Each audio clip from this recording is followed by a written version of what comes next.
decisions, great mound visits, great job not letting the best player beat you. This one crushed, out to right field. And it's going to be out of here. Pennsylvania walk-off Travis Devonick sends him to Williamsport.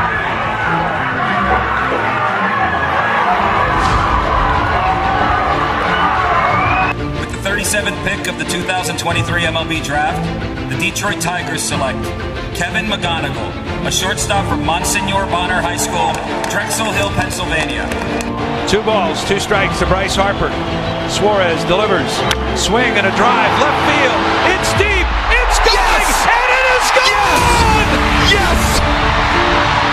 It is bedlam at the bank as Bryce Harper has put the Phillies on top. Are you kidding me? Oh!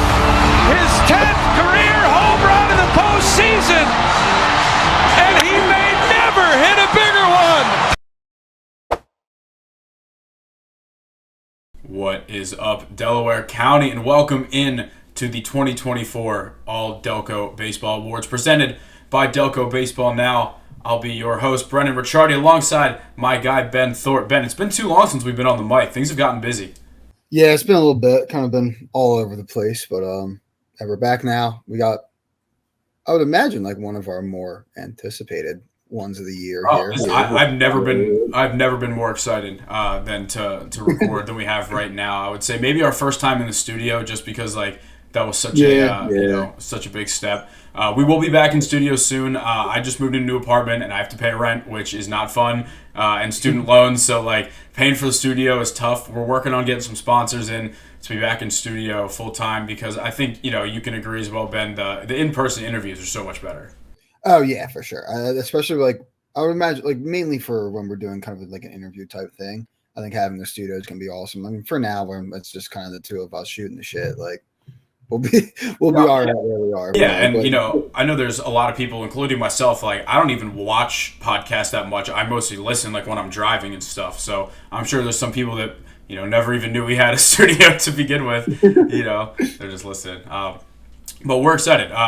This was the first time that Ben and I have gotten to really, watch all these games in person. I was covering this from State College in 2023, so to be able to be back in the area, start our game of the week, do all the stuff where we actually kind of get to put, some names to faces was a big step, and I think it showed in the coverage too. Yeah, absolutely. It was a great year. So let me pull this up here. We're going to get started. We're going to do our awards first. So we have a bunch of awards that I will read off the order that we're going to give them. So we're going to start with Cy Young. We got Offensive Player of the Year, Defensive Player of the Year, Breakout Player of the Year. One of my favorites, Clutch Player of the Year. It's a new one, too. Yeah, it is a new one. That's definitely a little bit different. But there's someone that we felt deserved it that didn't quite have like the numbers to make one of the main teams, but deserved it. We got Coach of the Year. We got Individual Performance of the Year. Now, this is just one game. This is the Hitter of the Year, one game, who had the best individual game and pitching performance of the year. We also have the Flat Out Game of the Year. And, of course, we're saving the best for last. We got the Most Valuable Player, the first ever in the Delco Baseball Now history. So we're going to have to put that one down in the books. But for now, let's get things going. You ready to rock? Yes, sir. Let's do it. I've been waiting all year for this. All right, let's start off here with the Cy Young winner. And, this is someone who, quite frankly, kind of made our job easy. There were so many incredible pitching performances throughout this season, as we'll talk about once we get to the All-Delco teams afterwards. But Lower Merion's Van Wilner led up a total of 2 earned runs the entire season. He threw 56 and a third innings pitched. Didn't allow a single earned run in the regular season. They ended up losing to Henderson in the playoffs, a low-scoring game. But, yeah, two earned runs in that game to get a 0.25 ERA on the season. It's insane. It's just silly, like, actually, reading it out loud. So throughout the year, he became like a pitcher that would pitch to contact a lot. He didn't quite have like as many strikeouts as some of the other guys we'll talk about, but he had a good defense behind him. He paired high 80s, low 90s fastball with we saw the game that we saw against Garnet Valley, just the tight front hip sliders to righties that nobody was able to really pick up out of the hand. Yeah, no, I mean it definitely like pitched a little bit more of the contact than I think even like we were expecting, but it was never really hard contact. Like it was, just a lot of really very weakly hit balls, and yeah, I mean just kind of his arsenal played perfectly into that. Yeah, not too many loud barrels on him. They also helped bring Lower Merion their first home playoff game at their current field to South Ardmore Park.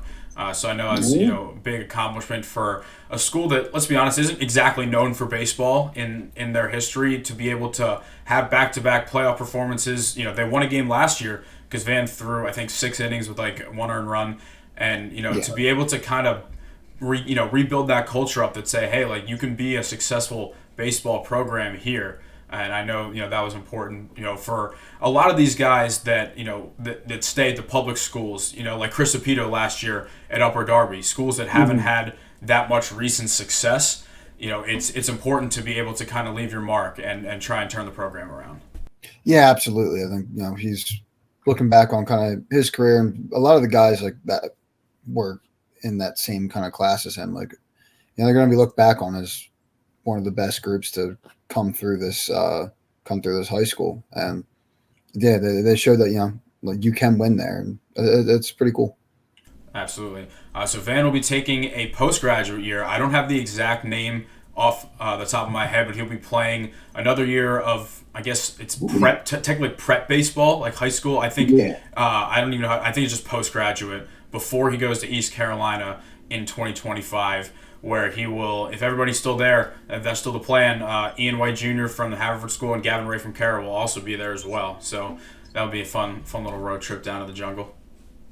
Yes, sir. That hopefully we get 2025, get all these guys getting significant innings, get down there for a regional, have a good little time there, and take on Mike Anderson in Arkansas.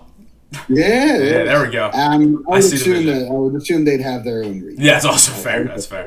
I see the vision, though. I see the vision. Yeah, we'll talk more about this episode. Just the awards. We'll get back into Delco League. We'll get back into the minor leagues, the college leagues, all that in the next episode. But for now, we had our Cy Young. We're going to go with our offensive player of the year right now. This is a guy who hit .493 this year.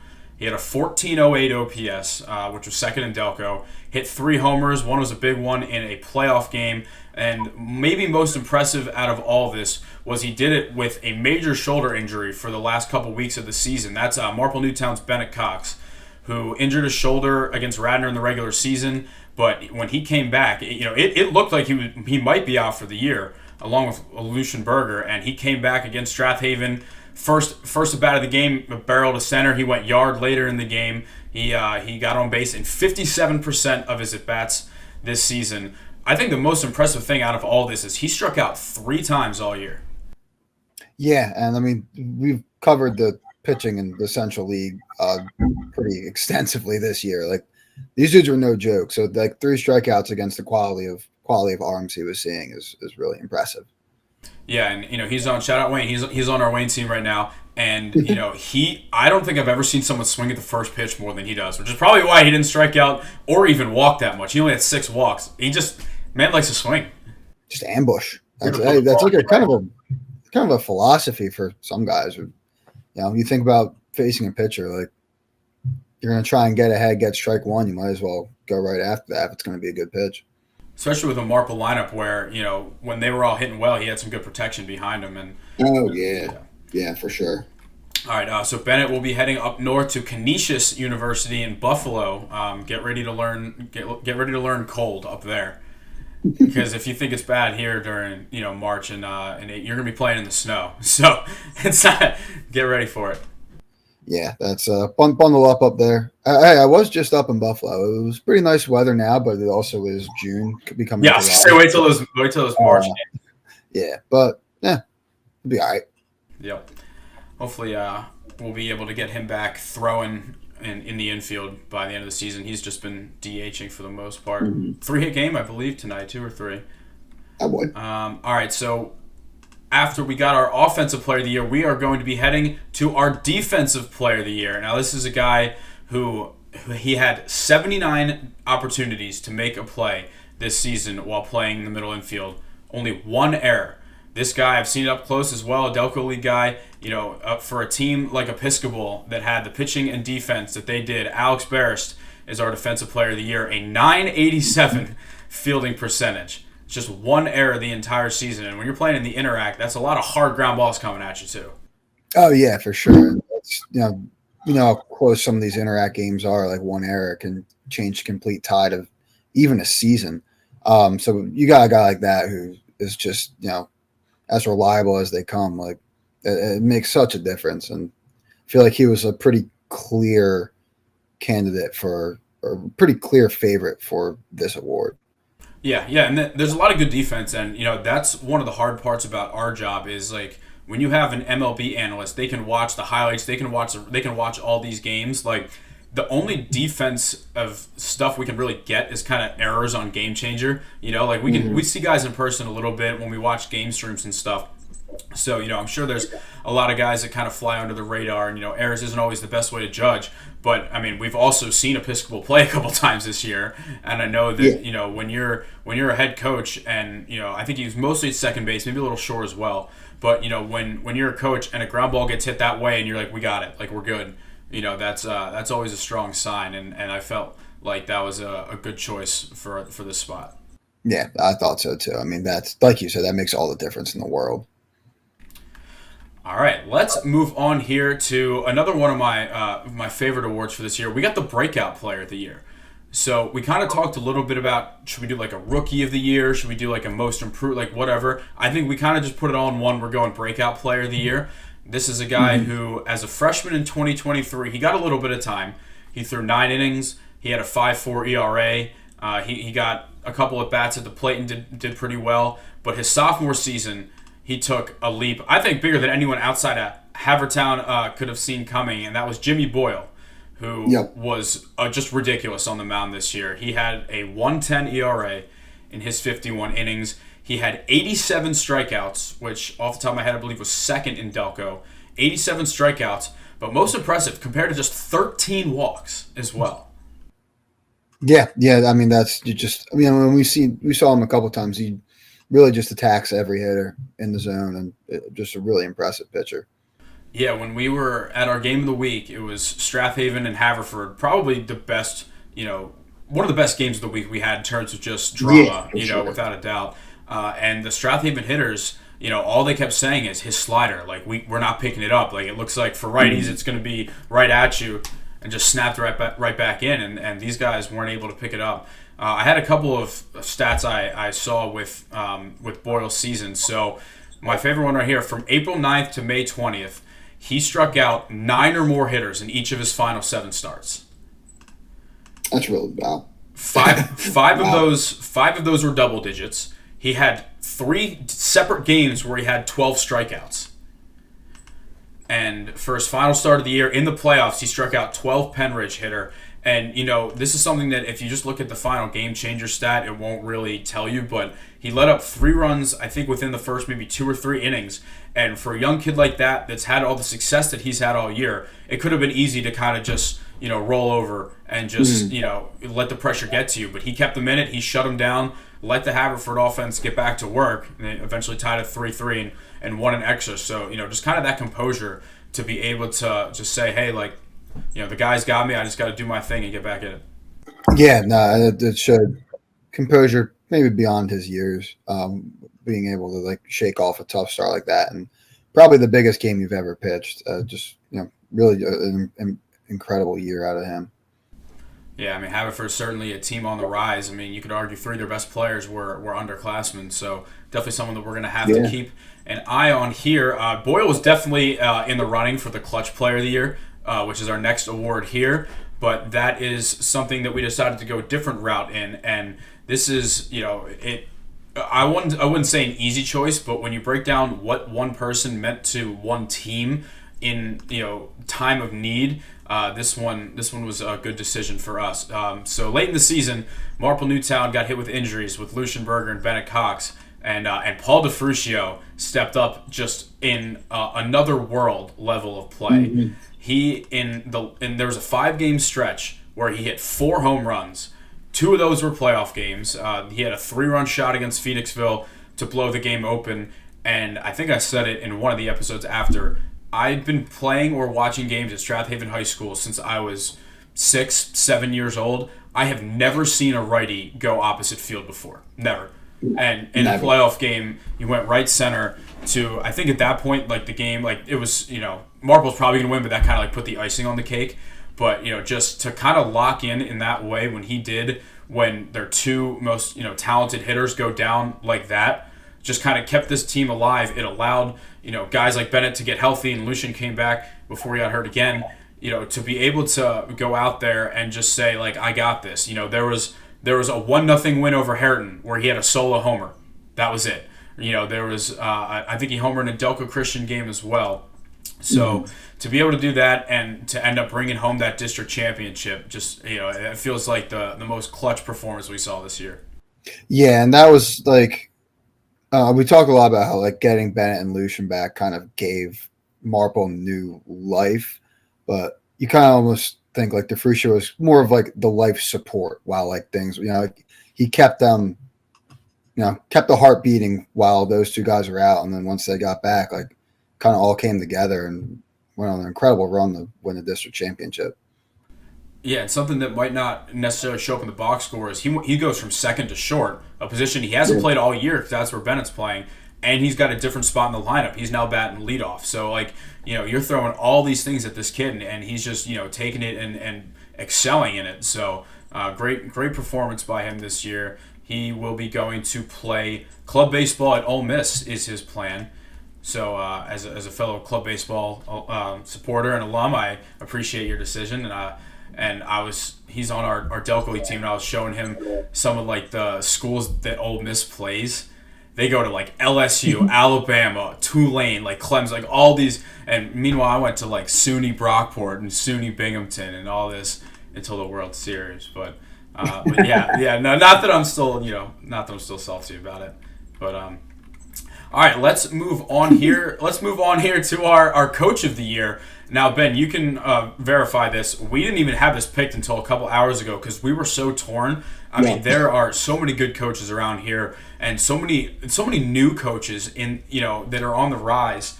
It feels like we got a youth movement around here. With a lot of these teams going with the younger coaches, and this one, I mean, we were down to the wire. Like we were not even arguing. We were just kind of discussing like all of the different ways, and the reason that we're going to go with this specific coach here is because of one word, and that's expectations. For what was expected by us, by just the general public, for what this group was going to be able to do in 2024 based on the 2023 year, who they had coming back, and all of that. And they proved us wrong, and that's Brian Miller and Haverford, because this is a group that they were 6-10 last year in the Central League, and they were, I believe, 7-13 overall.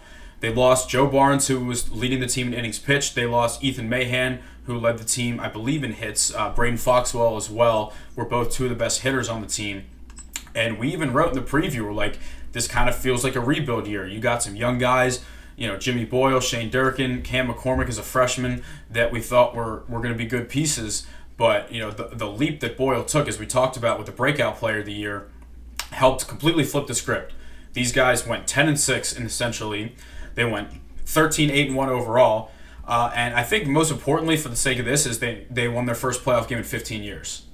Yeah, I think that's kind of like, it was a great year and kind of beat everyone's expectations. That was just like the perfect kind of icing on the cake. And these guys, they're built for a good run in the next coming years, which is exciting to see. Sure. But usually we didn't talk about like a lot of the other candidates and other awards, but I feel like this one was warranted because it was so close. So obviously with the district championship and the way that Marple was able to perform, even with a lot of their guys hurt throughout the year, Toby McCart absolutely was in consideration here, especially considering that this was his first full season as the head coach. He was the interim for a lot of last year, but still there's a big difference between going into an offseason knowing like this is your team compared to anything else. And funny enough, I met Toby while working for these Phillies youth camps like 5 years ago, and facing the Delco League, and we were talking about how bizarre it is. Like we both ended up at that district championship game. We also had Mark Jordan, who was also in that district championship game. We felt that Radnor team was 1 year away as well, and they were 9-7 in the Central League, but they turned it up when it mattered most, winning some incredible road playoff games, Unionville, Upper Dublin, before they fell in the district championship game. But to get that group to states, knowing that you're getting your ace and Austin Havard team back, you're getting a lot of your lineup back, they're definitely going to be one of the Central League favorites next year for sure. Yeah, absolutely. It's going to be really interesting. I feel like we've kind of had like that Haven Marple been running the Central League for a couple of years now. We're going to have a couple new candidates next year that I'm really excited about. Yeah, we'll get we'll get our Delco Baseball Now sports book odds out in the off season. But yeah, last but not least, two coaching milestones that we got on the year. Bob Castell from the Haverford School hit 500 wins, which is unreal. I think he's been the coach there. I don't have off the top of my head number. I want to say 30, 33, 34 years maybe. Yeah, that sounds about right. Yeah, and Dan Singley from Chichester hit 100 as well. Another undefeated season for the Eagles. So shout out to all those guys. Really just crowded group. At the end of the day, we just felt like how good of a team Haverford was compared to expectations. The development of the young players combined with the experience of the older players was a great recipe for success. Mm-hmm. All right, let's move on to our individual performance of the year. So this is one game. What hitter had the best performance? And ironically, he actually threw 6 shutout innings in this game as well. But this is Gavin Brown against Marple. It was our game of the week, so we got a front row seat and a beautiful night under the lights at Marple. So Gavin started the day off with an RBI double in the first. Then he led the top of the third inning off with a solo homer. Then he added a 2-run shot in the fourth inning to make it 4-0, or to make it 5-0, with 4 of the runs coming off of his bat. And it was a one-man wrecking crew. Like, we don't really use this term that much, but I mean, it was must-see TV at that time. It was a packed crowd too. Yeah, I think that was kind of like the peak of the hype for, I feel like, him and that Pencrest team. Just another game of the week under the lights, and he put on a show, man. Yeah, it felt like how they always say there's like a Heisman moment or like an MVP moment or something. That was that was when I think we were talking like up in our little booth that we made up atop the rocks at Marple Newtown. I think after the second homer we were like he might actually end up being the player of the year. Like, it was definitely a consideration at that point, but adding his first 2 homers of the year and all that was pretty cool. So.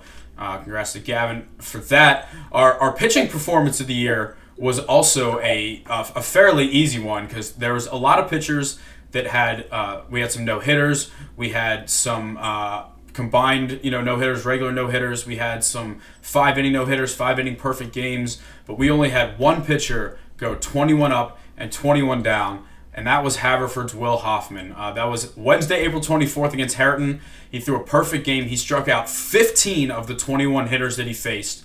That includes 7 of the last 9 hitters that he faced.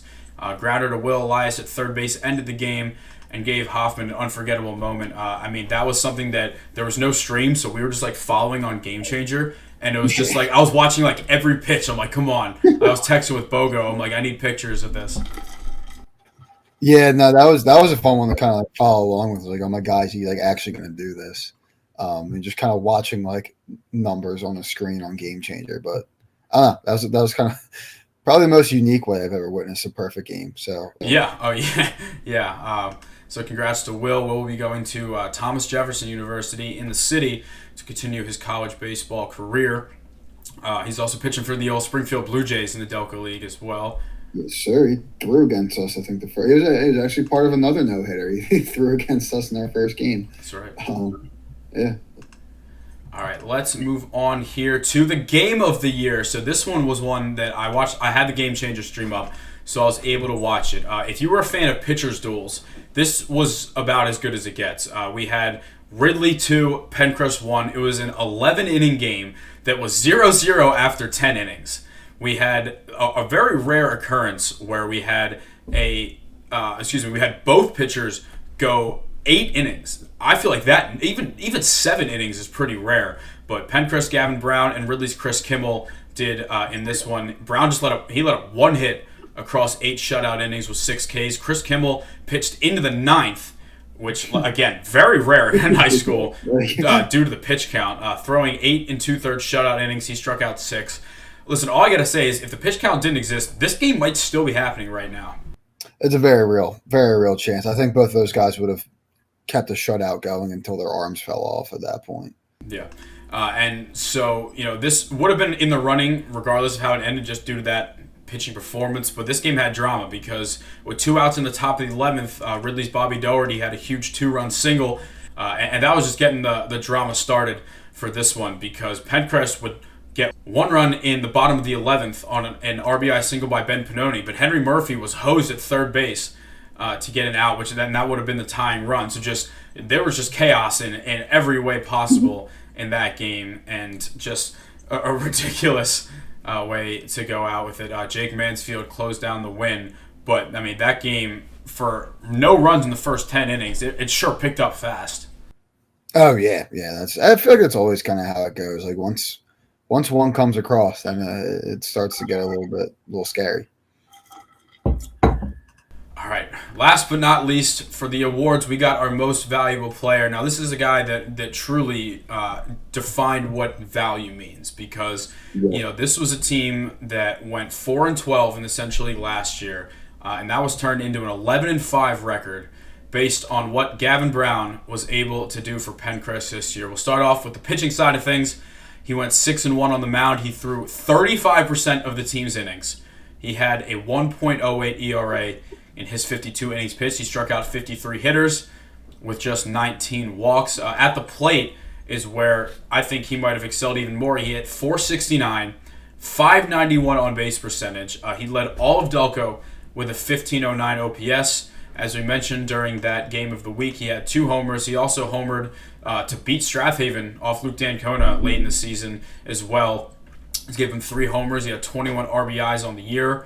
But, the reality situation here is this is a team that doesn't have too much representation on the rest of our All-Delco teams that ended up being 11-5 in the conference right now. And, it just feels like when you look at the term value and with all the numbers, Gavin Brown is your deserving MVP. Yeah, absolutely.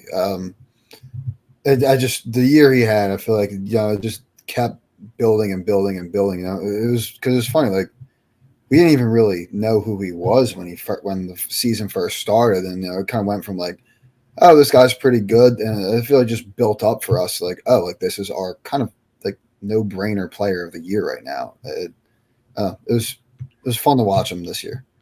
Yeah, I mean, the first time we saw him, we had him yelling at the Radnor student section, hitting 2 bombs, throwing 88, and we're just like, I love this guy. Like, that was just like, and then, they came on the show, and he was great as well. The most impressive thing about all of this is he's uncommitted to play college baseball. Like, you would think that in most times, I mean, you look, who was the player of the year last year? A first-round MLB draft pick, right? Like, who was the player of the year before that? Totally blind. I think it was him again. McGonigal, and then the year before that was like Cole Peichel, who was playing D3. Like the fact that he went into the season saying I'm going to play club baseball at Penn State, and now he's opened the door up to play. I know he was talking a little with Westchester, maybe some JUCOs, like whatever it may be. Wherever he ends up, he earned this, and it's very cool to see what playing the way he's played has kind of opened up for him. Yeah, I mean, if you're a college baseball program, there's like. Our best pitch for him is there's a guy who can absolutely change games just sitting here, like ready to have a spot on your team. Like he's played incredible all year. Yeah, and all I have to say is don't take the bat out of his hands. No, yeah, let him hit. All right, well, that wraps up the awards segment of the program here. We're going to get moved into the first, second, and honorable mention All-Delco teams. We won't spend quite as much time on each individual person as we did during the award show because there's a lot more names to get through. But I feel like we're going to preface this because I know that people are going to be upset about this. So Harriton, Conestoga, and Lower Merion are allowed in this, because we make the rules here. And the reality of the situation is that I understand that they're all in either, Montco or Chester County. We understand. But when you're playing in the Central League where 14 out of your 16 games are against teams that are in Delco, then you should be compared against those guys. Those are the guys that you're competing with, right? So Yeah, absolutely. we have all 12 Central League teams. We have all 5 Del Val teams. From the PCL, we have Bonner, Carroll, and O'Hara. From the Interact, we have the Haverford School and Episcopal. From the Chestmont, we got Sun Valley. And from the Bicentennial League, we got Delco Christian. So let's get started. We're going to start off with the catchers here. So we would like to preface this by saying that we decided to have fun with this because there's 25 teams in Delco and there's 25 guys on MLB rosters. So we said, screw it. We're just going to make 25-man rosters. And, you know, I feel like we would rather have too many people on the list and too few. I understand the idea that, you know, it's supposed to be like selected, but when you think about it, it's just one person per team, right? Like for the amount of guys we have. Yeah. So it totally works out there. And we've also seen people do more. There's like the people. South Jersey one is outrageous. Yeah, like so that made me feel. I was like, I don't know if we like did too many, but yeah, that one like that made me feel better. And also like, I don't know, like what do we gain out of being like really selective? We can highlight as many people as we can. Yeah. It's a big county with a lot of talent, so yeah, we're gonna treat it like that. All right, let's start off with our catchers here. We're gonna start off from Bonner. We got Quinn Bryan. Quinn had a great year. He hit .387. He had an over 50% on base percentage. He had a 1039 OPS with 2 homers as well. You know, just incredible numbers to be able to withstand a full season of catching and also be getting on base in half of your bats. A little bit of pop, good arm behind the plate, and you know he's our first pick for catchers here. Yeah, he was great really great behind the plate for Bonner this year. Very athletic catcher too. Yes, yeah, absolutely. All right, he will be continuing his college baseball career at Wingate University along with fellow Friar Irv Fisher next fall. So best of luck to Quinn and congrats on a great season. Moving on to our second selection here from the catching position, we got Ridley's Danny Stickney. That's right, the Revenge Tour has been completed. Danny was on our show back in probably like February or March. And said he wanted to get his revenge tour going after he was kind of playing through some, I think he had like a broken hand or broken wrist last year. Yeah, the broken hand. He did have a little bit of a slow start, and it's funny, I could see because like on Game Changer, if you can't like see the whole team, you just have one player that's like your family member, and like he was the one person stats I could see it, and he started a little slow, but man, the tear he went on at the end of the year, it was kind of just a microcosm for what Ridley was able to do. You know, they were 4-8 in the Central League. They won 4 in a row. That they needed to win all 4 of those. And Stickney ended with a .302 average. He had a .969 OPS with 3 homers, 3 late season homers. One of those coming in the playoff loss at North Penn that at the time did put them ahead. Danny led the entire Central League in RBIs, and this felt like a good. A great season from a guy that you could tell really needed it after injuries kind of held him down last year. Yeah, and that's for him. When Ridley needed him most, he showed up, and he showed up every single time. And I remember talking to you about it, and be like, dude, like he is just putting this offense on his back, man. And just a well-deserving first teamer, I think. All right, we got 3 catchers on this list because if we're building a perfect roster, we need catching depth. Like, let's just be honest here. That's how you win baseball games. So we're going to go with a guy who might not, like, coming into this season, you know, I feel like a lot of people that follow Delco Baseball, like, they've heard of Quinn Bryan, you know, they've heard of Danny Stickney. I think Zach Fine was the one that kind of broke onto the scene this year. He hit .417, so best among catchers, .450 on base percentage, drove in 20 runs. You know, he was one of the main forces in this Radnor team. You know, when they were definitely more of a pitching and defense-oriented team, he was the guy that was able to drive in runs for them, help them get to the district championship, get to the state tournament. He was only a junior this season, so we'll get to see him back again next year. But definitely a guy who I think a lot of people might have been, you know, if they haven't been following as intently this year, they might have been a bit surprised by. But his numbers back everything up. Yeah, no, he was one of the more consistent hitters Radnor had all year, and just, yeah, I mean, another like just well-deserved spot. All right, let's move on. So we decided we're going 3 middle infield and 3 corner infield to make things easy. So we're going to start off with a guy who got on base in over half of his at-bats. He hit over 400, a 1.234 OPS. How about that? We got, from the Haverford School, we got Connor Scanlon. He won a state championship 2 years ago with the Fords, and his last season was fantastic. He was, I usually hitting like third or fourth for that Haverford team, playing good shortstop defense. He struck out just 10 times. He led all the middle infielders with 5 home runs on the year, and he will be heading to Fairfield University in Connecticut this fall. But a great season for Connor and a good end to a great career there. Yeah, just fantastic job out of him. I mean, I feel like every time we looked, he was just doing something impressive offensively. Just not too many bad at bats from him. No, there's no one that, and granted, like we didn't see a ton because we're spread around so much, but he never looked overmatched. Like it just always looked like he was right on it. Absolutely. All right, let's move on to our second middle infielder here. We got Ben's now teammate in the Delco League. He is the PCL Offensive Player of the Year from Cardinal O'Hara. We got Brendan Till, 491 average, 567 on base percentage. He had an 1190 OPS, and this was a no-brainer here as well. He had 5 doubles on the year. He drove in 14 runs. He helped O'Hara make the playoffs for the second straight year. He walked, similar to Connor Scanlon, he walked more than he struck out this year. Only 7 strikeouts compared to 8 walks. Once again, another exciting guy because he was just a junior this season. And talk about a guy with just a professional hitting approach. Oh, yeah, dude. I agree. Like, before the Delco League, I have not seen him play. I'd only seen his numbers, which jump off the page. I mean, obviously, like, PCL hitter of the year as a junior, you got to be really good. But, man, he just competes his ass off. He's just been an awesome teammate. And I don't know. I mean, if you're, again, like I know he's been talking about, starting his whole college recruitment thing. Like, again, if you're a college coach, like, go get that dude. He's a gamer. And I think someone actually said this to me before I ever even saw him play, that, like, if you go see him, for one game, like, you might not be blown away. He might not, but, like, if you watch him consistently and just, like, are able to be around him, you're like, that's a guy you want on your team. Yeah, he's just so consistent with everything. Like, just consistent, good at bats, and just it all, like, it is like, I don't know, like he ever does like one thing to wow you, but like it just adds up over time until you realize like this kid's really good. Yeah.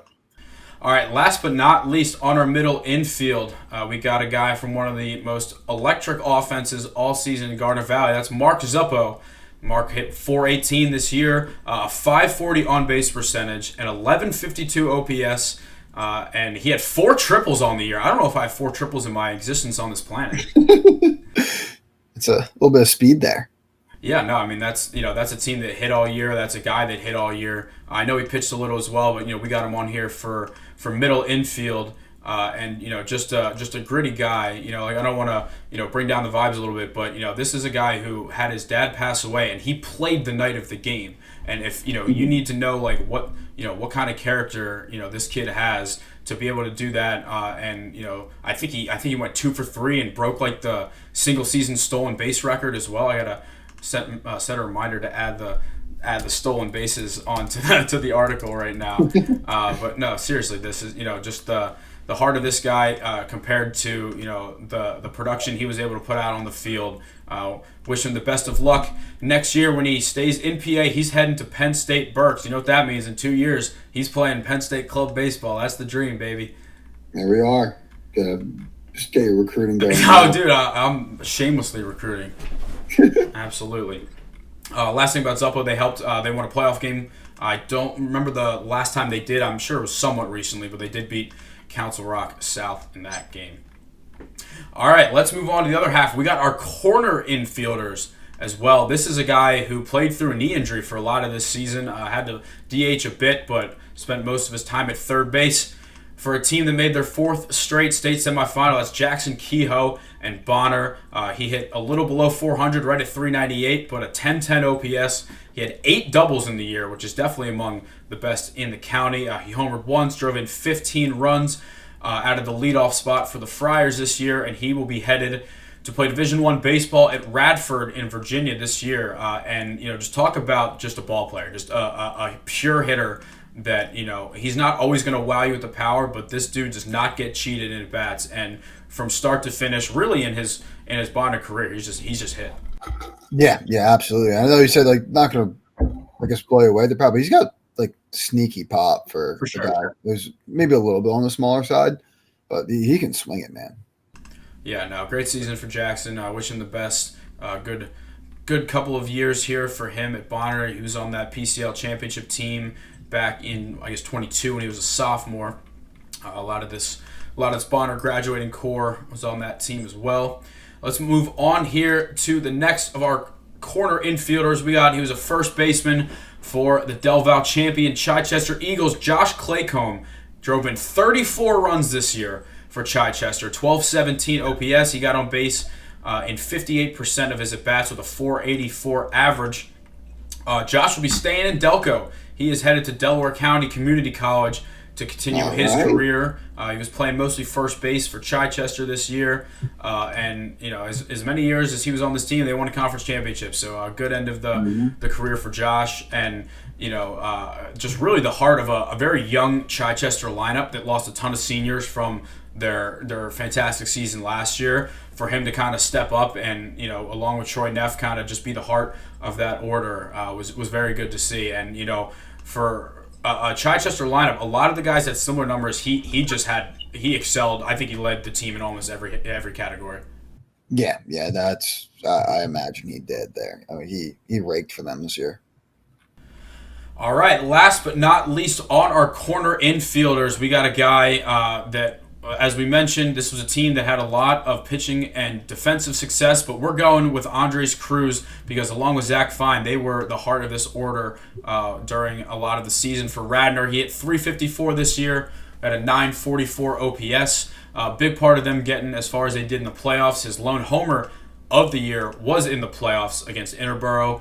He drove in 16 runs, and you're talking about another guy. I'm pretty sure I remember at one point in the season seeing in his Instagram bio that it said Iowa, just like going to go to Iowa. But he played himself into a college baseball opportunity, a very late commitment. He's headed to Division III Wilkes University. So, congrats to Andres. Amazing to show that, for anybody going into their senior year, or even junior year, still uncommitted, that your future is not sealed yet, and it's never too late for you to show somebody that you can be a part of their college program. So very, very happy for Andres and excited to watch him continue his career in next fall.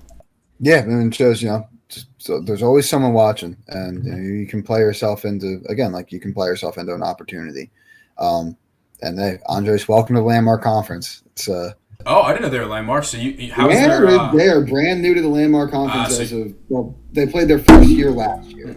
So did you ever play them when you were there at Elizabethtown? No, their first we played them, but it wasn't conference. That's what I figured. Yeah. Yeah, but they are this past year was their first year in the Landmark, so he'll get to see a couple other Delco guys. There we go. Catholic, E-Town, Susky, all that. Sir. All right, well, that wraps up our infielders. We're going to head to the outfielders here. This is a guy who I actually just played against in the Delco League tonight. He had a rocket throw from center field. I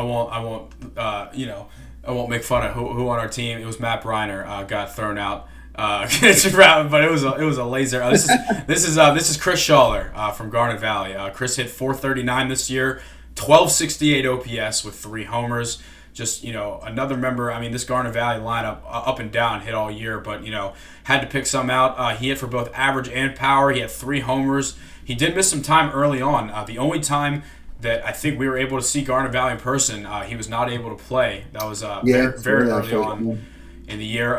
He had an on-base percentage of .514. He had a no-doubt shot against Council Rock South to blow that playoff game open.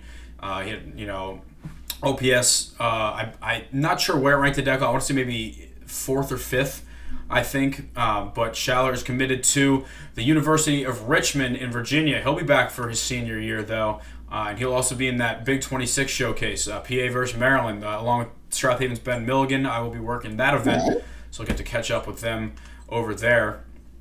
But yeah, just a great season from Chris, and the upside that he has. The combo of power and speed and arm, he looks like he can be a 5-tool guy. Yeah, for sure. He really can just do it all. All right, let's move on here to number 2 on the outfielders list. He hit 5 homers this year. He had a stretch where he hit 3 in the span of 2 games for the Haverford School. That is Jaden Rivera. He hit 396 this year. Another guy got on base in over half of his at-bats, 513 OPS, 513 on base percentage, 1184 OPS. And just a sophomore this year, our only sophomore position player in this group. Yeah, just a another great year of him. Also, Upper Darby Blue Sock. He was at our game today, and then he's been at a couple before. He's probably very busy with travel ball and everything, but is a member of the team and just a heck of a player. And to do all that in your sophomore year, I can probably speak for both of us. We're really excited to see what's next with him. Yeah, it kind of feels like that leadoff spot for Bob Castell and Haverford. You can just pencil him in for the next 2 years and just call it a day. I don't think I have the stolen base numbers here. I think he's got some wheels on him as well. He does. He does. Yeah, you can verify. Yeah, can absolutely verify. Yeah. Actually, I don't have stolen bases. I do have that he scored 27 runs this season, which feels like a lot. Like you'd think like runs and RBIs probably are kind of similar. Yeah. I don't know if I see anyone on here with more runs scored, which is no, I don't think so. Impressive. All right, next up on the list, he's been a big force in this order, a lineup that doesn't always have as much pop. But Jake McDonough from Strathaven was a 397 hitter this year, just an extra base hit machine. I mean, he had 7 doubles, a triple, a homer. He had 21 runs batted in, which is close to the top in all of Delco. On all of the Central League.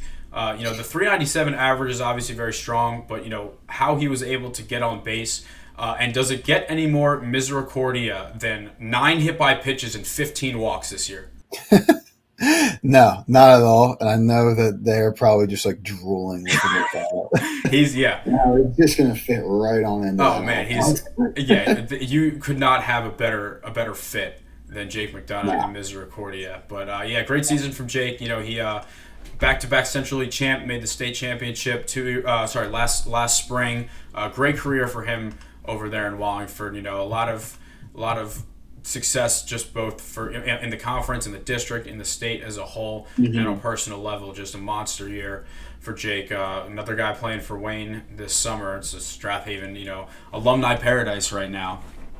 But congrats to Jake, and hopefully he can help the boys go back to back over there in Misericordia. Yeah, that's gonna be part of a big year next year. All right, next up on this list, this was a guy who suffered not only 1, but 2 season-ending injuries. But before he did that, Marple Newtown's Lucian Berger was having another great year. He's hitting 407, 1127 OPS. He got on base in half of his at-bats. He had 2 homers. Honestly, one of the best moments of the entire Delco baseball season when Marple and Strathaven were in extra, and Lucian, again, it's not common for anyone to homer to right in Strathaven, even though recently they moved it in a bit. He hit a towering homer to give Marple the victory in extras on the road. Just a great game over there. But yeah, he drove in 15 runs. He walked more than he struck out, and it's truly tragic that he injured one shoulder. Doctor said he could go back if he felt like he could play, just to injure the other shoulder. It just doesn't get more brutal than that. Yeah, that's brutal, but it doesn't take away from just an incredible year he had. For sure. Lucian will be heading to Fairfield University in Connecticut. He'll be joining Connor Scanlon, who we just talked about. Fairfield got 2 guys in our all on our first team. Yeah, how about that? All right, next up on the outfielders list, we got another member of that Haverford School outfield. It's Brenner Green. He's got the first 4 letters of my name, so I immediately like him. Interesting. I've never heard anyone named Brenner before. I like it, though. New one. He was, we can make a t-shirt. Brenner Green, the RBI machine. He drove in 33 runs this year. He had 5 homers. His 2-run shot helped the Haverford School take down Malvern Prep in one of the best games of the year. He also hit 368. He had a 1071 OPS. And just a junior during this season, so he'll get another chance to come back and try and get a state title of his own. Yeah, no, it's going to be a big summer for him here. As junior going into the senior year, but it's going to be exciting to see him come back and hopefully do it again there. with I guess a couple of the guys they're losing, there's going to be a little bit more, I guess, kind of expectation on him to really carry that offense along with guys like Jaden and all them. Yeah, and especially I'm excited to see if he can get back on the mound because I know an injury was the reason why he wasn't able to pitch for them this year. Now you're losing your top 3 arms, so he'll have to hopefully get back up on the mound here. All right, last but not least for our outfielders, we got the guy with the toughest last name to pronounce in all of Delaware County. It's Eddie Swiertenevich. That is Cwierteniewicz. But appreciate Eddie coming on the show to clarify how to pronounce that name. Eddie was another guy who's just an extra base hit machine. I mean, on the season, he had 21 hits. 12 of those were extra base hits. He also had 4 triples, I see. Yeah, he had 4 triples, 5 doubles, 3 homers. He almost hit for the cycle. He had the double, triple, and the homer of the cycle. But apparently almost legged out an infield single as well. He had 1108 OPS on the year, and he will be joining a bunch of our Delco guys over at DeSales University next fall. Oh, yeah. That's a pretty Delco-heavy team over there. A bunch of Ridley guys. I guess Frank Ricciardi from O'Hara. That'll be a fun little team to follow. Unfortunately, we've, I guess, probably had to spell out his name for the last time as the Garnet Valley Jaguar, but hopefully we get to do it for the Sales. Yeah. His name is tough to fit on graphics. I will say that. All right. Yeah, moving on here, we got our designated hitter. So this is a guy that I don't think anyone would be surprised to see come on this list. But the surprise is the fact that it was at the designated hitter spot, and that's Bennett Cox from Marple Newtown. He led all of Delco with a .493 average, a 1408 OPS, second in Delco. Hit 3 homers, one of those in the playoffs against Strathaven on the road. But yeah, as we mentioned, he suffered an injury that forced him to be the DH a lot of the time for Marple in the later parts of the season. We felt like that was a good way to kind of get him as well as some of the other middle infield guys along as well. As we mentioned with the Offensive Player of the Year, 3 strikeouts the entire season, just 3 strikeouts. So we don't need to repeat a lot of what we said over there in the Offensive Player of the Year. But just the fact that it was in the DH spot was definitely a tough adjustment for him. But the fact he was playing through pain when we thought his season might have been over was cool to get him back. Yeah, absolutely. We've said it a bunch of times. Like him coming back gave that team just the spark they really needed, and it's really kind of a no-brainer out of the DH spot for him. All right, so in addition to pitchers, infielders, outfielders, catchers, we also decided to make a 2-way slot. And part of this was just because of how good Gavin Brown was. It was tough for us to decide where to put him. So we decided, hey, there's a couple guys here that have good numbers, both pitching and hitting, that we should make some 2-way spots. So we're going to start with Gavin Brown. Obviously, our most valuable player was going to end up on this first team. No surprise. 52 innings pitched, 108 ERA. 1509 OPS, 3 homers. We really could have put him at corner infield or on the mound, and both would seem fit. But, we already talked a lot about his season, so for the sake of time, we'll just say congrats on the 2-way spot, and we wish you the best wherever you end up. Absolutely, man. Congrats. We'll see you out in the Delco League playoffs. That's what I'm looking forward to. Aston Valley night right there. Yep. All right, next on this list, we got a guy that in 27 2/3 innings pitched, he had an ERA of 3, but he had a .338 average with 4 homers, a 10-12 OPS, and 23 RBIs, and another state semifinal run. That's Harry Carr from Bonner. With the addition of Corey Sheridan and the emergence of Johnny Ortega, we didn't think that we'd be seeing as much of Harry Carr on the mound, but with Corey Sheridan ineligible for the state playoffs, we got to see Harry a lot more. And he kind of picked up where he left off. He was very solid on the mound, but at the plate and at shortstop was really where he shined the most. He had 2 homers in one game against O'Hara, when they were wearing those cool gold throwback jerseys. Oh yeah. And Harry will be continuing his baseball career in Indianapolis. He's heading to Butler University, known March Madness participant, Butler University, this fall. So if you can do what I guess like Gordon Hayward did for the basketball team. But yeah, no, just a really, really solid overall year. I mean, again, like I think, we did think that he wasn't going to have the same workload on the mound, and I don't think he did. But he was still just still like a very good pitcher for them, and just stepped right up when they needed him in the state playoffs as well. For sure, just whatever the team needs. All right, next up on the list, we got Sean Williams from Springfield. So he had 39 innings pitched, 2.51 ERA with 62 strikeouts.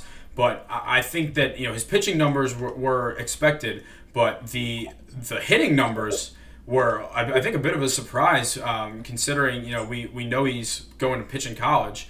A 345 average, a 508 on base percentage, and a 987 OPS. Now Sean is on our Wayne team and said that the Seton Hill coach, where he'll be heading, the Division II school, said, "Hey, bring your bat. Why not?" So worst thing that happens is you just go back to being a PO. But a really good season from a guy that I think we both kind of thought of as mostly just a pitcher. Yeah, I don't know. I mean, I knew it could hit a little bit. Obviously, I think I always considered pitching to be his main thing, but he's shown again that you can really swing it as well. And had a lot of really competitive at bats. And was probably, I would assume, Springfield's best hitter. Not really. I think so. Yeah. Yeah, I would call him Springfield's best hitter this past year. But yeah, just playing himself into a little bit of an opportunity there to be a two-way in college too. Yeah, why not? Like I said, worst case they just say, "Hey, you're going to do what you thought you were going to do, just pitch." Yeah. All right. Well, speaking of pitchers, we're going to move on to the pitchers here. As mentioned earlier, our Cy Young winner Van Wilner. We don't have to talk too much considering we already kind of covered his ridiculous year of .26 ERA and 54 and a third innings pitched. So let's move on here to another guy that we actually kind of already did talk about, and that's Jimmy Boyle and from Haverford. We talked about him during the Breakout Player of the Year. So congrats to those two guys. We kind of knew that they were going to be on the list. Jimmy had a 1.10 ERA, 87 strikeouts in his 51 innings pitched. So very exciting to watch over the next 2 years. But now let's get to some guys we haven't talked about today. We have our strikeout king of Delaware County, and that is Strathaven's Luke Dancona. I believe he was also the workhorse of the year, 60 and a third innings pitched with a 1.51 ERA. Strathaven kind of went into the year, after losing Alex Pock, who was ridiculous last year, to kind of say, hey, is Luke Dancona ready to kind of step up and be that ace? And he was, and he had an incredible year. With those 93 strikeouts, only having 15 walks is just ridiculous. He had 14 Ks in one of our games of the week against Pencrest. Luke was just a junior this year, but he will be heading to Boston College in the fall of 2025. Yeah, I mean, there was a huge, I think, hole left by, Alex Pock's graduation. And he stepped right in and was just, the same kind of thing where, every day he took the ball, you felt pretty confident that you were going to win that game. And just, again, kind of an incredible year. And was really unfortunate that, a couple guys had the years they did, because on almost any other year like this feels like the obvious Cy Young winner. Yeah, it's tough. He was kind of beat up with some fatigue at the end of the year. I mean, I don't think he let up a run in his first 21 or 22 innings as well. So excited to watch him for his senior season. Strathaven returns. They're 1, 2, and 3. So going to be a fun year to watch those guys. Next up on the list, who had one of the most impressive pitching performances of the year. Coming from the Haverford School, we got Kevin Reevy. Reevy had a 2.13 ERA, 46 innings pitched. He had 60 strikeouts, and one of the best performances I watched in person. He threw 6 innings against Malvern Prep, allowed just a solo homer. He had 10 strikeouts in that game. They prevented Malvern from clinching the Interac on their home field, and just to be able to maneuver a lineup of that caliber like he did was just tremendous, and definitely was in the running for individual pitching performances of the year. Reevy is going to be an American hero because he's heading to pitch for Army and serve his country. So what a guy Kevin Reevy is. Yeah, that's a pretty awesome thing. I mean, just a very, very good pitcher. Yeah, I saw him in the Carpenter Cup. Threw 3 shutout innings at Citizens Bank Park. Good way to end his time with the Haverford program. But speaking of the Haverford program, we got another one. We got Ian White Jr., who actually interned with us back in the spring for a little bit. Ian was third in Delco with 83 strikeouts. He had a 2.63 ERA, 48 innings pitched. Just a wicked 1-2 punch, if you want to call it 1A and 1B punch with Kevin Reevy this year over for a Haverford team that made the state semis, partially because Ian White Jr. threw 5 shutout innings in a win over Penn Charter in the playoffs.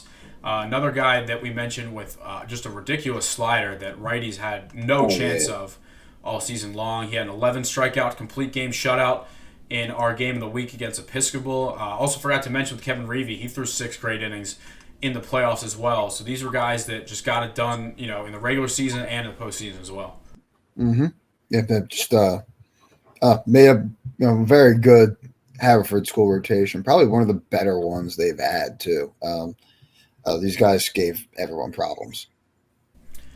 All right, last but not least, this was a guy that might surprise some people based on just, not the biggest household name going into the season, kind of just quietly went about his business. And that's Ryan McWilliams from Radnor. In 46 and 2/3 innings pitched, he only struck out 32, but he had a 1.8 ERA. I mean, just talk about a guy that just pitched to contact. In that playoff win against Upper Dublin, it was a 5-1 win. He had 0 strikeouts and went all 7 innings.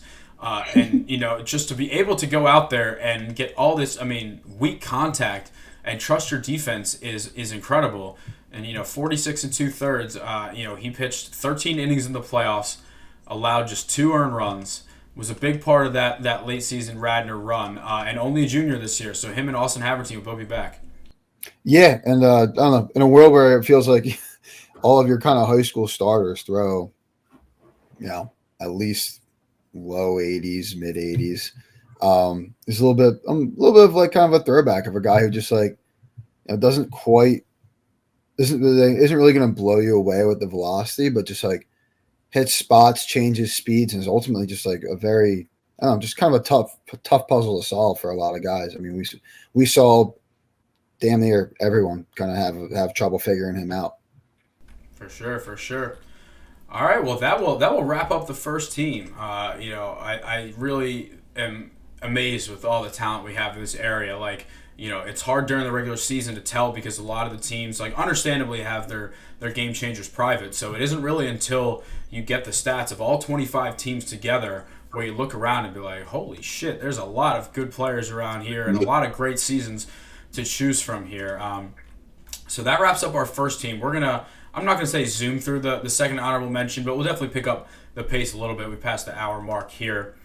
So let's go with our second team here. So we're going to go with the catchers. So starting off, we got Matt Kane from Strathaven. He hit 275 with an 810 OPS this year. Got on base at a high clip, 42%. He homered at Radnor, which is pretty rare. I don't really see many people homer at Radnor at any part of the field very often. It's like 450 to dead center, but down the lines, it's reasonable. But yeah, so Matty Kane also threw 6 runs out stealing, had 3 pickoffs. Good way to end his time at Haven.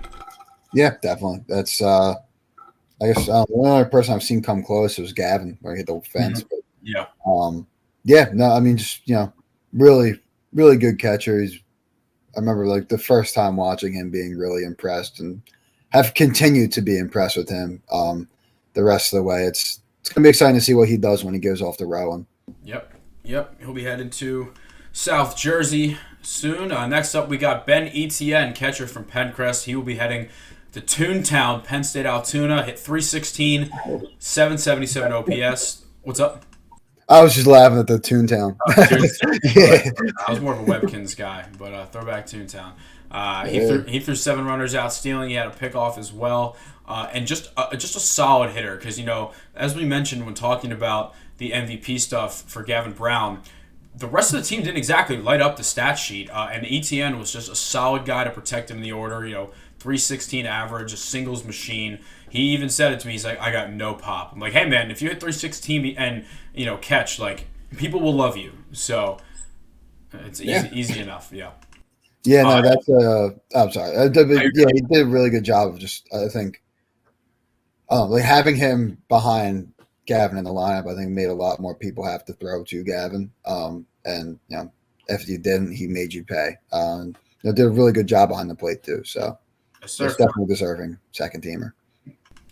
All right, last but not least, we got one of your Springfield Cougars here. We got Ethan Marshall, a 325 average at the plate for Ethan, 420 on base percentage, 770 OPS. He will be heading to Stevenson, but not to play baseball. He's playing football, and I believe is he a linebacker? I believe so. Yeah, I mean, absolute dog football. He's built like a linebacker. Man. Yeah. I think, I don't know, maybe he'll try and walk on. I have to play both sports. I mean, it's the Blue Mountain State model. You got to play a different sport in the spring so you don't have to do conditioning. Yeah, no, I mean, hey, if he wants to do it, obviously playing football and baseball is a tough thing, especially in college. But man, if there's someone who can do it, it's him. He was, again, just a very consistent hitter for Springfield. Did well behind the plate too, and just the opportunity's there. Doesn't have to take it, but that opportunity for him is definitely there if he wants to do it. For sure. All right, next up, we're going to go to our middle infielders. We'll start off with the guy that definitely had first team consideration, and that's Zane Malarkey from Strathaven. 375 average, 1042 OPS, which when you see that, man, it's tough to leave him off the first team. It's just the way the numbers went. 471 on base percentage. He hit 2 homers. From what I've been told, the only home run to left field at Halderman since it's opened. And he also drove in 28 runs. Yeah. I think that is the only one that there's been. But yeah, no, I mean, again, just a very, another very good year at the plate for him. And maybe a casualty of us just having so much infield talent this year. Yeah. But yeah, I mean, he killed it. Yeah. Yeah, and to see the strides, he's taken from sophomore to junior. I always knew he was going to be, good fielder, quick, all that. I didn't see him having the pop and the, the extra, the power that he had. I mean, 28 RBIs, that the 2 homers.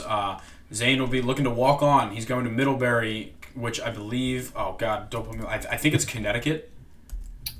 That sounds right. I know they're D3. Vermont. It's Vermont. I knew that. It's Vermont. I just call it skiing country. Close. So yeah, I mean, listen, from what I've seen, I would absolutely lobby for Zane to get a chance to play for Middlebury. Oh yeah, for sure. Yeah. All right, next up on the list, a guy who unfortunately got injured late in the season, so he didn't fully get to finish it out. It's Owen Pfeiffer for Episcopal. Just a sophomore this year. He hit 385 with a 518 on base percentage. Not easy in the interact. 903 OPS. Just one more strikeout than walks. So I'm excited. Owen's, got a bright future the next 2 years. It's no secret that Episcopal didn't really hit the ball that well all season. So to be able to get 2 more years of him is definitely optimistic. Yeah, definitely. It's gonna be exciting to see what he can grow into. All right, last but not least, we got our Delco Christian Love.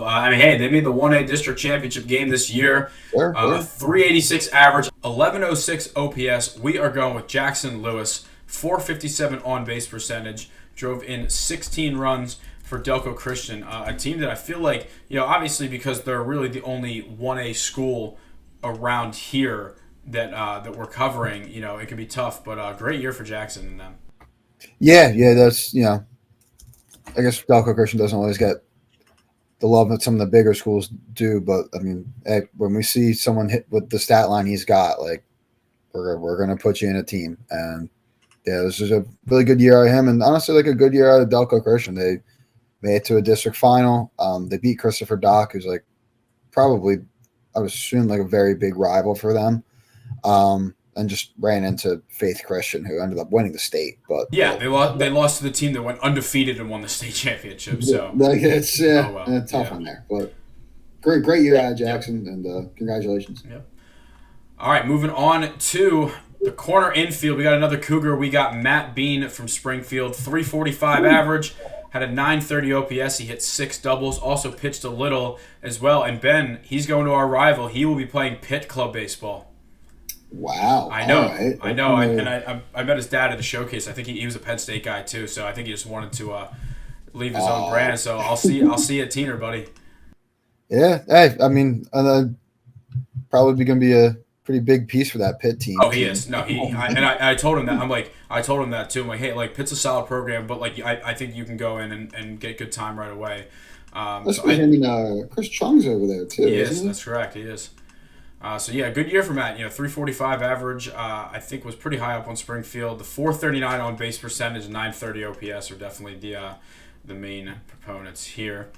Moving on, next up, out of Lower Merion, we got Brody Slensky, and I remember we saw him in that early season game with Lower Merion and Garnet Valley, just hit a couple of barrels and played good defense at third base. He ended up on the season hitting 333. 947 OPS. He had a 481 on base percentage, had 6 doubles. Just a junior this year, and I got a feeling we'll be seeing a college commitment from him at some point soon. Yeah, I would not be surprised at all. He's a very good player.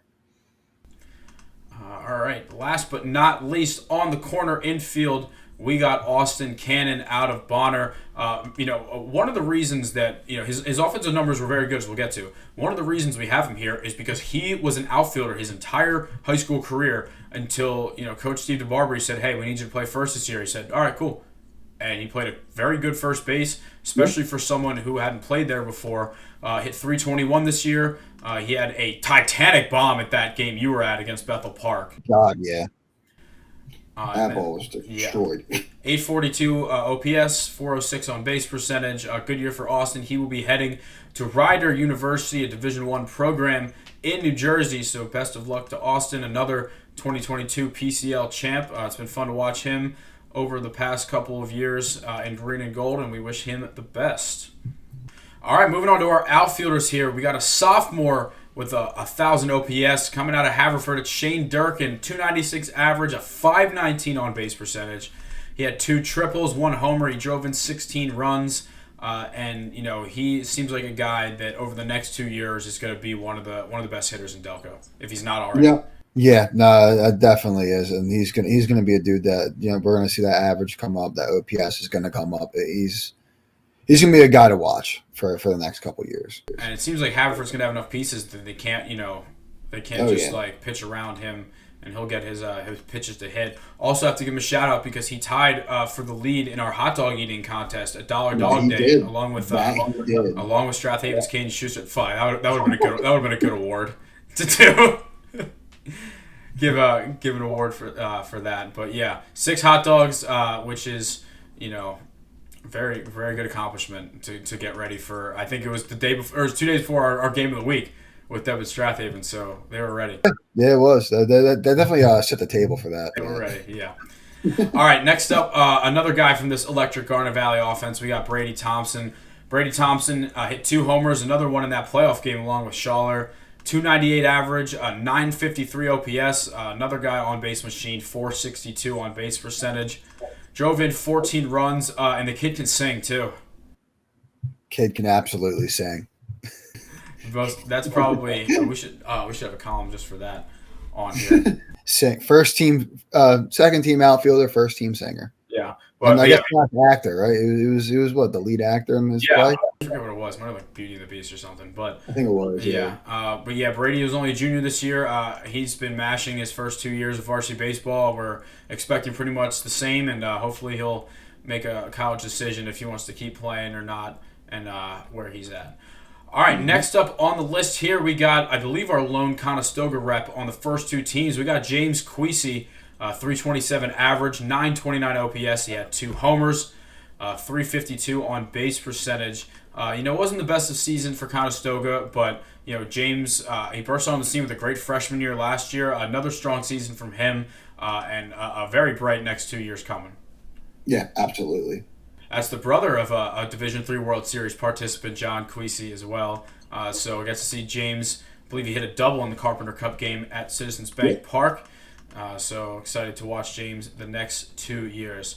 Another team that didn't quite have the season they expected was Upper Darby. But Patrick Callahan had a great season in the outfield for the Purple and Gold. He hit 340, 926 OPS. He had a homer and a 417 on base percentage. Also had some good pitching performances as well. But his performance at the plate was just a nice bright spot for Upper Darby season that unfortunately did not have many. Yeah, no, I think he was, kind of that one guy you could look at from that team and be like, hey, really impressed. I think, obviously losing all of your production is just going to be kind of catastrophic. But he stepped up. He took over as kind of the number one pitcher and had huge shoes to fill. Hopped in as the number one hitter as well, and just did his thing. And I think it's definitely a year that he can be really proud of. All right, Pat, just a junior this year. We will get to see him again as Upper Darby looks to build that program back up. Next up on the list for outfield, another guy that definitely could have been a clutch player of the year nominee. It's Irv Fisher out of Bonner. 348 average. He had an 820 OPS and 13 runs batted in. Also swiped 12 bases. Missed some time with an injury this year, but came back. He had a walk-off against Newman Goretti, some other clutch hits, I think, against Goretti in the PCL tournament to tie the game up. He was probably most known for that catch to beat Wood in the PCL championship game in 2022. But it was a good career for him over in Bonner. He will be heading to Wingate University to join teammate Quinn Bryan next year, and that's cool that they'll have some friendly faces there. Yeah, that's what even. Be nice to have like one of your boys from high school as your roommate when you go down to where Wingate's in like West Virginia, right? North Carolina. North Carolina? My bad. Yeah. Where was I thinking of? That was in West Virginia. Either way, but yeah, that would be nice to kind of just have one of your boys down there. That's good luck to both of them, man. Yeah, keep the gang together. All right, last but not least for our outfielders, we got Bryant Cawthorn. 311 average. He had a 508 on base percentage with an 819 OPS. He had 17 walks compared to 10 strikeouts. A great season for Bryant. I don't know if he's made his decision for college baseball yet. I think he told. I don't want to report any false information. I thought he said Brandywine. So when he was when he came and did the interview with us, he was waiting to hear back from Williamson, I believe. You're right, and I think we won't report anything here. We'll see if he shares that at any point soon. But great season for Bryant. He was always at the top of that lineup. He also played great center field as well. Oh yeah, just a ton of range out there, and that wraps up our outfielder here. Outfielders list here. We wish the best for Bryant in whatever he decides to do. Moving on to our designated hitter spot. Now, Ben, this is the only freshman on either of our first and second teams. And that is coming from the Haverford School. It's Thomas Lawler. Big kid. I know his younger brother Zach's coming next year. He's a big boy as well. Thomas hit 345 this year, 882 OPS. He got on base in 45% of his at-bats. Had 5 doubles from the Haverford School. He wasn't starting at the beginning of the year, but he worked his way into the lineup and was able to be a big part of that team. And with 3 more years coming at the Haverford School, they got to be very excited about his future, both the DH and whenever he's back at his normal position, which is catching. Oh yeah, no, it's very, very bright future, I think, for the Haverford School, especially with some of the guys that we have already highlighted, like returning and everything. It's gonna be a fun team to watch. Yep. All right, for our two-way player spot, we got 2 players left here. Before we get into our pitchers. So we're going to start off with a guy who had a great playoff showing, both at the plate and on the mound. That's Marple Newtown's Aiden Curran. He ended the season with a 2.27 ERA in 46 innings pitched. He also hit 273. He went 9 for 14 at the plate in the district playoffs for Marple after kind of mostly being more of thought of as a pitcher. In the regular season, he stepped up with Luschenberger out as well. So great season from Aiden. We got to see him get the win on the mound as a sophomore in the district championship. Yeah, no, I mean, he had a really incredible district tournament. And the future looks just really bright for him on both sides of the plate. I think he showed he can, as well as he can pitch it, he can swing it too. So just another. We're pretty blessed with like really exciting players to watch in the next coming years, and he is absolutely one of them. Yes, sir. All right, last for our two-way players, we got Jack Scholes from Lower Merion. In 23 innings, he had 27 strikeouts and a 2.44 ERA. He also hit 309 with a 995 OPS and 2 homer. Another middle infielder that had a great case for the first team as well. Great season from Jack. He will be heading to Catholic University in Washington, D.C. to continue his baseball career. Sorry, Ben. Yeah, it's just unfortunate, really, but it's what it is. We root for everyone in their college careers here, so obviously wish him the best. Another landmark guy. Him and Andres Cruz will get to play against each other a little bit. But yeah, I mean, he made up a very good infield for Lower Merion this year. Yes, sir. All right, let's move on to our pitchers here. This is a guy who had a tremendous season that, in a way, came a bit out of nowhere. That's Chris Kimmel. 55 and a third innings pitched. He had a 2.66 ERA, 44 Ks to just 12 walks. And he really took over, after Mike Haberset graduated, really needed an ace, and he was that and then some. Yeah, he stepped right in for them, and just really, again, like I think and really needed a guy like this, like kept them in more or less every game he pitched. Yeah, no, absolutely. And even in the playoffs, they had a good start against North Penn. The game didn't go their way, but it was a low-scoring game. Just a tremendous season, and same thing with Brian. I'm not sure what his plans are for post-high school baseball, but hopefully this isn't the last time we see him out on the mound. Yeah, definitely. And with as well as he's pitched, I imagine it's not. All right, next up, we got a guy that came on to the scene. He could have been a breakout player of the year as well. In 39 innings pitched, he had a 1.26 ERA with 43 Ks. That is Rob Matei, lefty from Strathaven, who, with Luke Dancona taking over that ace role, Rob really took over that number 2 role through this year and was fantastic. Yeah, another great year. I mean, stepped right in as the number 2 and really did well for Strathaven. Yeah, team that, of course, won their conference championship and ended up losing in the state's playback game. Great season from Rob, and like Luke Dancona, he's a junior. He'll be back next year, ready to look for that conference three-peat. Mm-hmm. All right, moving on, we got a duo of Bonner guys. We'll get them both out right now. We got Corey Sheridan and Johnny Ortega. So we'll start with Corey Sheridan. 38 innings pitched. He had a 2.21 ERA. 47 strikeouts. His first season transferring in from Salesianum. Corey is an NC State recruit that will be back for his senior year in the spring of 2025. So looking forward to seeing what he can do with not only a full regular season, but being able to pitch in the state tournament should Bonner make it again. Yeah, absolutely. Just low 90s fastball that we had him against Carroll in that game. I think he had 13 strikeouts when they were there for that game, and a guy that really easily could have been a first-team guy. I think with a couple more innings and a playoff start, he would have been. So we're excited to see him next year. We also got Johnny Ortega, St. Joe's recruit. He had a 2.44 ERA. He had 50 strikeouts in his 46 innings pitched this year. And he's a guy that we saw pitch well against Upper Dublin. We saw him pitch well against Hollidaysburg. Overall, just a good season for Johnny, and same with Corey. He'll be back next year for what might be, along with Dancona and Matei and some other ones that, we don't have off the top of the head, going to be one of the best 1-2 punches in the rotation going into next year. Yeah, they honestly have probably the best shot at saying they are the best. And that was a really good job out of Johnny this year. I think he stepped into, obviously, Corey Sheridan kind of stepped into that ace role, as I think everyone expected him to.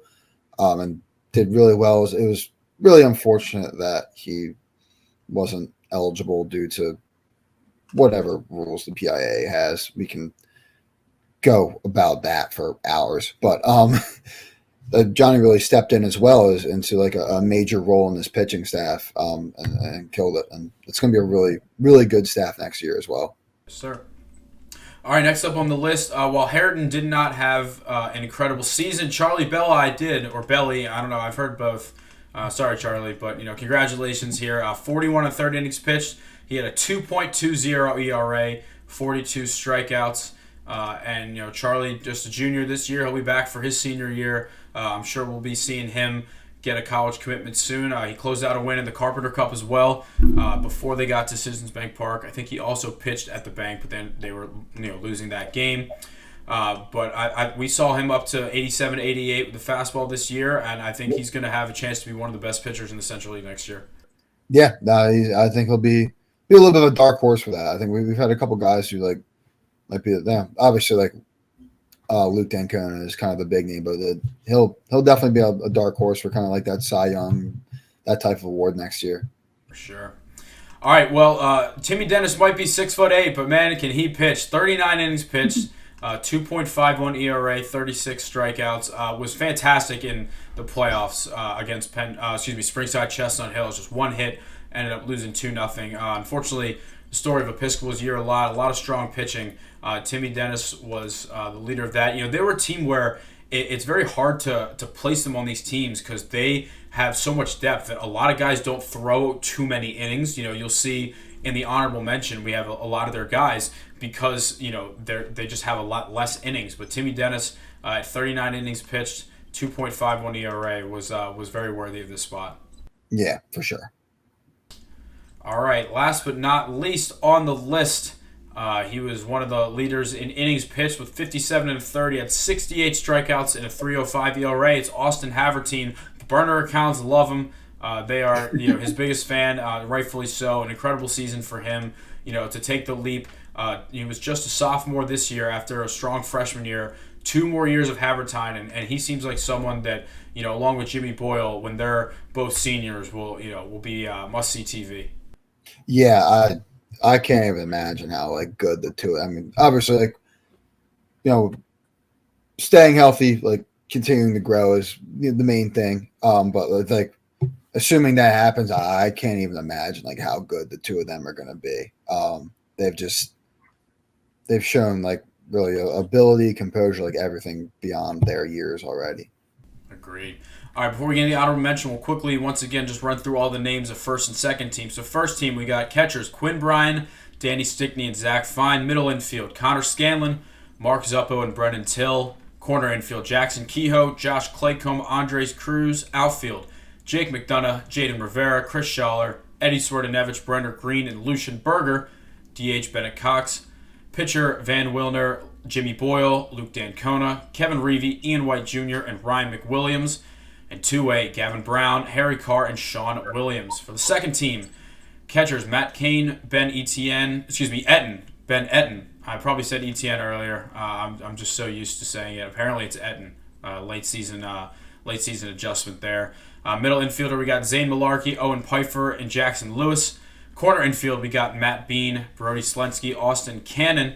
Outfield, Shane Durkin, Brady Thompson, James Queasy, Patrick Callahan, Irv Fisher, and Bryant Cawthorn.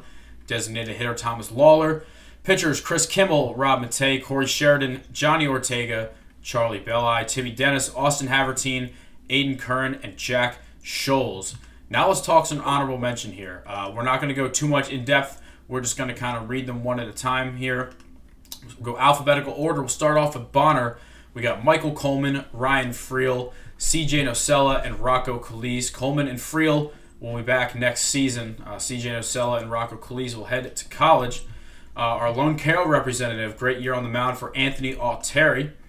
For Chester, we got Brandon Colon, who I believe led Delco with, 24 stolen bases. One of these guys, let me double check real quick. I don't want to misquote myself here. But the Chester representatives will be Brandon Colon, Marcus Benson, and Jemai Brown. So real quick, I had this one. I just wanted to make sure I got it right. It was 24 stolen bases. That's right, from Brandon Colon to lead all of Delco. From Chichester, we got Cole Sanford, Troy Neff, Trevor Goschler, and Zach Murray. From Conestoga, Tyler Phillips, James Matzinger, Landon Jones, and Luke Hunter. From Delco Christian, we got Sam Dixon and Mateo DeBellis. From Episcopal, I think this might be our most populated, we got Hunter West, Logan Carell, Spencer Shue, Michael Schaefer, Tyler Beaulieu, Alex Barrist, and Jack Herda. From Garnet Valley, it's Harrison Mall, Jack Krautzel, Nick Gordon, and Joe Anzalone. From Haverford, Gavin McClafferty, Will Hoffman, Ryan Cassidy, Will Tamar, Nick Alvanian, and Cam McCormick. From Interborough, Shane West, Evan Thomas, and Vinnie Milbert. From Lower Marion, Isaiah Negrone, Justin Spiegler, and Mackay Smith. From Marple Newtown, Paul DeFrucio, Jack Mahalik. From O'Hara, Kevin McGuire and Noah McMullen. From Pencrest, Josh Kalinowski and Henry Murphy. From Radnor, Joe Krasowski, Will Selbach, and Andrew Barbarese. From Ridley, Bobby Doherty and John Tean. From Springfield, we got Jake Adams. From Strathaven, Ben Milligan. From Sun Valley, Sabo Graham and Paul Miazza. From the Haverford School, Fred Jordan, Pat White, and Zach Fuscaldo. And last but not least, Upper Darby, we got Seamus Mahoney. Wow, a lot of names, a lot of talent. What a great season! It was an honor to put this together and to see what all of Delco was able to accomplish this year. Yeah, that's yeah, I guess second year kind of down for us. It's just as incredible as the first. I think we got a lot of pretty cool stuff in the works. Tested out a lot of stuff, but yeah, just another great year. Congratulations to everyone on these lists. I mean, we see how hard everyone works to just kind of make the best out of their seasons. So seeing these guys perform like that was pretty awesome. And doing all this is a nice little way to just like wrap up the full year and hopefully gear up for the next one. Yeah. I mean, listen, I got visions that someday this will be in a sold out Drexel Brooker dining hall where people get to come and invite their families and all that kind of stuff. But until then, we'll continue doing it on Zoom and going brick by brick. But seriously, thank you everyone for following along this season. It's been really cool to kind of build this community, and I shouldn't even say build this community because this community of Delco baseball has always existed. This was just the idea that we had of this platform was to kind of bring it all together in one place and share our passion, share the players' passion, the fans' passion, everything. So we appreciate all the support. Also all the merchandise sales. We raised over $200 for the AJ Grande Foundation. And the raising money when Mark Zuppo's father passed away, over almost $20,000 for funeral expenses and for the family, was just unbelievable. That we were able to to have our community come together in a tough time like that. So the show is going to be more consistent on a regular basis now that I'm kind of settled in the apartment. I got everything going. We'll talk some Delco League. We'll talk some Carpenter Cup, minor league baseball, and of course we got to talk the first place Phils too. Oh yeah. We'll start to hear a little bit more about the Phils. You'll hear our thoughts and probably eventual complaints about them. But yeah, that's the spirit. Yeah. All right, everybody. Well, thank you for tuning in to the first ever All-Delco Award Show. Please file all complaints to @Ben_Thorpe34 on Twitter, and he will handle those politely. But as always, thank you for listening, and we will see you next time.